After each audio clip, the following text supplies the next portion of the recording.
Hi students, today's topic is photoelectric effect. Actually దీని hedge అనే scientist ఎలా మనకి ఎక్స్ప్లెయిన్ చేశారంటే ఒక వ్యాక్యూమ్ ఛాంబర్ తీసుకొని, ఇది వ్యాక్యూమ్ ఛాంబర్ యాక్చువల్లీ ఒక వ్యాక్యూమ్ ఛాంబర్ తీసుకొని దాంట్లో మనకి పొటాషియం, సీజియం, రుబీడియం ఇలాంటి మెటల్ ఒక ప్లేట్ లాంటిది తీసుకున్నారు. దాని మీద ఏం చేశారంటే కంటిన్యూస్ బీమ్ ఆఫ్ లైట్ని దానికి ఎక్స్పోజ్ చేయించారు. ఇలా ఎక్స్పోజ్ చేయడం వల్ల ఏమవుతుందంటే whenever the light exposed on the metal surface of that metal, the immediate ejection of electrons takes place. అంటే ఎలక్ట్రాన్స్ అనేవి మెటల్ సర్ఫేస్ నుంచి మనకి ఎజెక్ట్ అయ్యాయి అనమాట. There is no lag between the striking of light and the ejection of electrons. అంటే ఎప్పుడైతే light దీని మీద ఎక్స్పోజ్ అయ్యిందో పర్టికులర్ వేవ్ లెంత్ ఉన్న లేదా పర్టికులర్ ఫ్రీక్వెన్సీ ఉన్న రేడియేషన్ ఆ మెటల్ సర్ఫేస్ నుంచి వెంటనే మనకి with in fraction of seconds మనకి ఎలక్ట్రాన్స్ ఎజెక్ట్ అయ్యాయి అనమాట. సో ఇలా మెటల్ సర్ఫేస్ నుంచి electrons without any time lag లేకుండా మనకి ఎజెక్ట్ అవ్వే ప్రాసెస్ని మనం ఏం చెప్పారంటే ఫోటో ఎలక్ట్రిక్ ఎఫెక్ట్. దీంట్లోనే ఉంది photo electric effect. Photon is nothing but beam of light కదా.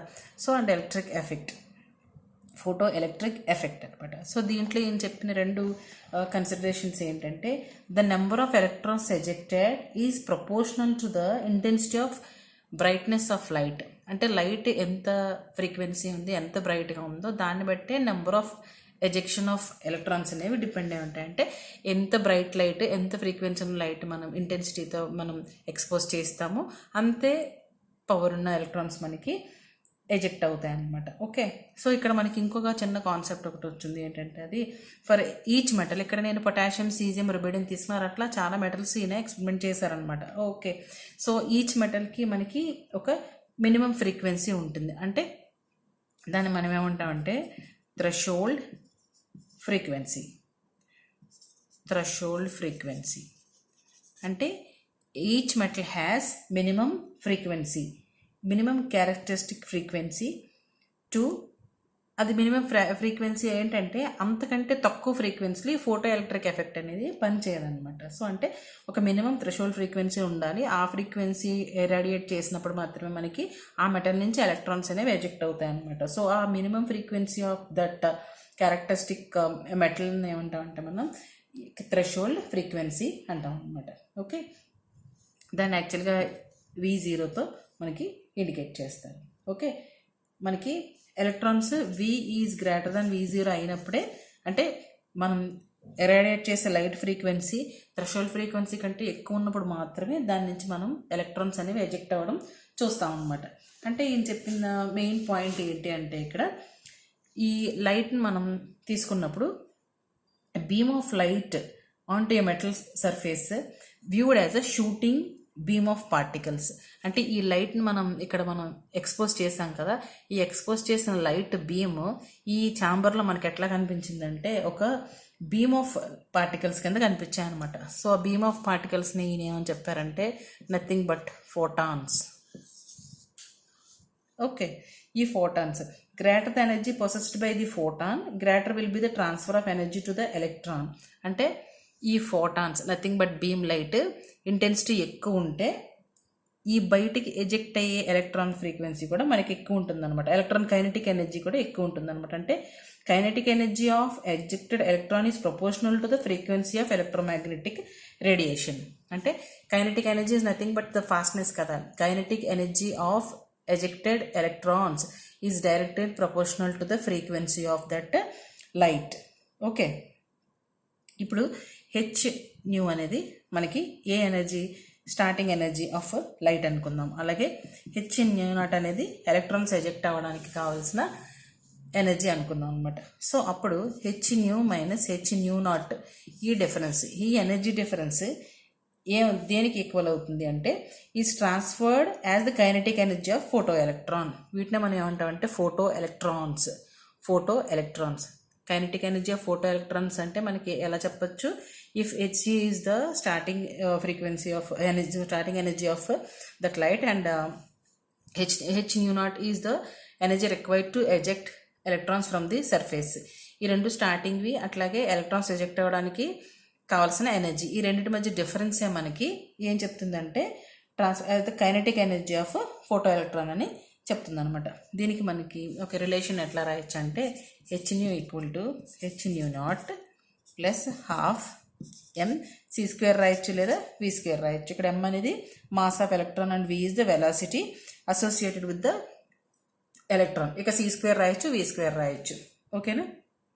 ఇది ఫోటో ఎలక్ట్రాన్ ఎఫెక్ట్ అనమాట. దీంట్లో మనం తెలుసుకున్న పాయింట్స్ ఏంటంటే ఫోటాన్స్ అంటే ఏంటి, ఈ మనం ఇలా స్ట్రైక్ చేసినప్పుడు వ్యాక్యూమ్ ఛాంబర్లో ఈ బీమ్ ఆఫ్ లైట్ మనకి బీమ్ ఆఫ్ పార్టికల్స్ కింద, షైనింగ్ బీమ్ ఆఫ్ పార్టికల్స్ కింద కనిపించింది. దాన్ని మనం ఫోటాన్ అని ఆయన డిస్క్రైబ్ చేశారు. దెన్ ఇది ఫోటో ఎలక్ట్రిక్ ఎఫెక్ట్లో ఏం జరుగుతుందంటే when beam of light strikes on the metal surface, when ever the beam light surface attack that irradiate on surface immediately without any lag of time, number of electrons ejected from the metal surface. The intensity of the light is proportional to the kinetic energy of that ejected electrons. అంటే మనకి electromagnetic radiation frequency అంత ఎక్కువగా ఉంటే ejected electrons kinetic energy అంత ఎక్కువగా ఉంటుందన్నమాట. దీన్ని మనం ఫోటో ఎలక్ట్రాన్ ఎఫెక్ట్ లేదా ఫోటో ఎలక్ట్రిక్ ఎఫెక్ట్ అని చెప్తారు. నెక్స్ట్ ఏంటంటే నెక్స్ట్ టాపిక్ వచ్చి స్పెక్ట్రా లేదా స్పెక్ట్రమ్. స్పెక్ట్రమ్ అంటే ఏంటంటే స్పెక్ట్రమ్ అనేది ఒక ఇంప్రెషన్. ఏ ఇంప్రెషన్? మనం ఏదైనా ఒక particular radiation, particular wave length ఉన్న రేడియేషన్ తీసుకొని మనం స్పెక్ట్రమ్స్లో మనకి ఎన్ని రకాలు ఉన్నాయి. ఏదైనా ఒక పర్టికులర్ వేవ్ లెంత్ ఉన్న రేడియేషన్ తీసుకొని దాన్ని దేంతో అనలైజ్ చేయొచ్చు? పర్టికులర్ ప్రిజమ్ లేదా ఒక డైఫ్రాక్టింగ్ గ్రేటింగ్ లేదా diffraction grating. Particular wave length ఉన్న రేడియేషన్ ప్రిజంలో కానీ డైఫ్రాక్టింగ్ గ్రేటింగ్లో కానీ మనం అబ్జర్వ్ చేసినప్పుడు వచ్చే కంటిన్యూస్ ఇంప్రెషన్ స్క్రీన్ మీద కంటిన్యూస్ బ్యాండ్ ఆఫ్ ఇంప్రెషన్స్ మీద మనకి కనిపిస్తుంది అనమాట సిగ్నల్స్. దాన్నే మనం స్పెక్ట్రమ్ అంటాం. ఓకే, స్పెక్ట్రమ్ అనేది టూ టైప్స్ ఏంటంటే ఒకటి ఎమిషన్ స్పెక్ట్రమ్, ఎమిషన్ స్పెక్ట్రా. రెండు అబ్జార్ప్షన్ స్పెక్ట్రా. ఇప్పుడు మనం ఏదైనా మ్యాటర్ని ఎలక్ట్రోమాగ్నెటిక్ రేడియేషన్తో ఇరాడియేట్ చేస్తాం లేదా ఇంటరాక్ట్ చేస్తామని చెప్పినప్పుడు ఆ మ్యాటర్లో ఏం జరుగుతుందంటే యాటమ్స్ ఎనర్జీని అబ్జార్బ్ చేసుకుని దాంట్లో ఉన్న ఎలక్ట్రాన్స్ అన్నీ కూడా ఎక్సైటెడ్ స్టేట్కి వెళ్తాయి. ఎక్సైటెడ్ స్టేట్కి వెళ్ళిన తర్వాత అక్కడ స్టేబుల్గా ఉండవు. Whenever it is an excited state it is not stable. అవి గ్రౌండ్ స్టేట్కి మనకి వచ్చేస్తాయి అనమాట. సో అలా ఎక్సైట్ అయినప్పుడు ఎనర్జీ అబ్జర్వ్ చేసుకుంటాయి. అలాగే తిరిగి మళ్ళీ బ్యాక్ స్టేజ్కి వచ్చినప్పుడు, గ్రౌండ్ స్టేజ్కి వచ్చినప్పుడు ఆ యాటమ్స్ లేదా ఎలక్ట్రాన్స్ అనేవి మనకి ఎనర్జీని ఎమిట్ చేస్తాయి అనమాట. సో ఎనర్జీని ఎమిట్ చేసినప్పుడు రికార్డ్ అయ్యే స్పెక్ట్రమ్ మనం ఏమంటామంటే ఎమిషన్ స్పెక్ట్రమ్ అంటాం. ఇది ఏం చేస్తుందంటే bright lines, it gives bright lines on dark space, on dark background లేదా స్పేస్ రాసుకోవచ్చు. ఓకే, అదే అబ్జార్ప్షన్ స్పెక్ట్రమ్ తీసుకున్నప్పుడు ఇదేం చేస్తుందంటే dark lines on bright space, bright background you can say. Okay, అంటే radiations from emitting source are analysed by the spectroscopy. ఇప్పుడు spectroscopy అంటే ఏంటంటే ఈ యాటమ్స్ లేదా మాలిక్యూల్స్ ఎనర్జీని ఎమిట్ చేసినప్పుడు, అబ్జార్బ్ చేసినప్పుడు రికార్డ్ అయ్యే స్పెక్ట్రమ్ని మనం ఎమిషన్ స్పెక్ట్రమ్ లేదా అబ్జార్ప్షన్ స్పెక్ట్రమ్ అంటే different type of spectrums record చేసే ప్రాసెస్, ఈ సైంటిఫిక్ రీజియన్ మనం ఏమంటామంటే స్పెక్ట్రోస్కోపీ అంటాం. Spectroscopy which has the vital applications in any science field. Okay, so అంటే ఇప్పుడు ఏం చెప్తున్నానంటే ఎమిషన్ స్పెక్ట్రమ్ ఎప్పుడు వస్తుంది అంటే when radiations from emitting source are analysed. Okay, ఈ రేడియేషన్స్ ఎప్పుడు ఎలా ఎమిట్ అవుతాయి అంటే ఏదైనా ఒక సబ్స్టెన్స్ని అది ఎక్సైట్ అవ్వాలి. ఎక్సైట్ అయినప్పుడే కదా ఒక ఎలక్ట్రాన్ ఈ స్టేజ్ నుంచి ఈ స్టేజ్కి ఎక్సైట్ అయ్యింది అనుకోండి, ఎక్సైట్ అయ్యి మళ్ళీ కిందకు వస్తుంది. సో కిందకు వచ్చినప్పుడు రేడియేషన్ని ఎమిట్ చేస్తుంది. ఎలక్ట్రాన్ ఇక్కడి నుంచి ఎక్సైట్ అయింది అనుకున్నాం, మళ్ళీ ఎమిటెడ్ రేడియేషన్ మళ్ళీ కిందకు వచ్చేటప్పుడు అది అన్స్టేబుల్గా ఉండి స్టేబిలిటీ కోసం మళ్ళీ అది రేడియేషన్ ఎమిట్ చేస్తుంది అనమాట బ్యాక్గ్రౌండ్కి రావడం కోసం. ఈ ఎమిటెడ్ రేడియేషన్ ని రికార్డ్ చేసేదే మనకి ఎమిషన్ స్పెక్ట్రా. ఇది మరి ఎప్పుడవుతుంది అంటే ఫస్ట్ మనం ఒక సబ్స్టెన్స్కి ఏం చేయాలి, దాన్ని ఎక్సైట్ చేయాలి. అంటే ఏం చేయాలంటే it can be done by heating the substance on a flame or by passing electric discharge through gas or passing electric current discharge through a thin filament at high melting point. అంటే ఒక సబ్స్టెన్స్ని తీసుకుంటే దాంట్లో ఉన్న atoms excite అవ్వాలి అంటే first మీరు దానికి ఎనర్జీని ఇవ్వాలి. కాబట్టి ఆ ఎనర్జీ ఎలా ఇవ్వచ్చు, ఏదర్ హీటింగ్ ది సబ్స్టెన్స్ చేయొచ్చు, లేదా దాంతో కరెంట్ పాస్ చేయొచ్చు, లేదా హై మెల్టింగ్ పాయింట్ ఉన్న ఎలక్ట్రికల్ డిశ్చార్జ్ థిన్ ఫిల్మెంట్ ద్వారా కూడా మనం చేయొచ్చు అనమాట. సో ఇవన్నీ చేయడం వల్ల ఏమవుతుందంటే దాంట్లో ఉన్న యాటమ్స్ ఎక్సైట్ అయ్యి మళ్ళీ అది బ్యాక్ వచ్చేటప్పుడు రేడియేషన్ ఎమిట్ చేస్తుంది. ఆ ఎమిటెడ్ రేడియేషన్ రికార్డ్ చేసేదే మనకి ఎమిషన్ స్పెక్ట్రా అనమాట. ఓకే, ఎమిషన్ స్పెక్ట్రాలో మళ్ళీ మనకి 2 టైప్స్ ఉన్నాయి. అవి ఏంటంటే కంటిన్యూస్ స్పెక్ట్రా,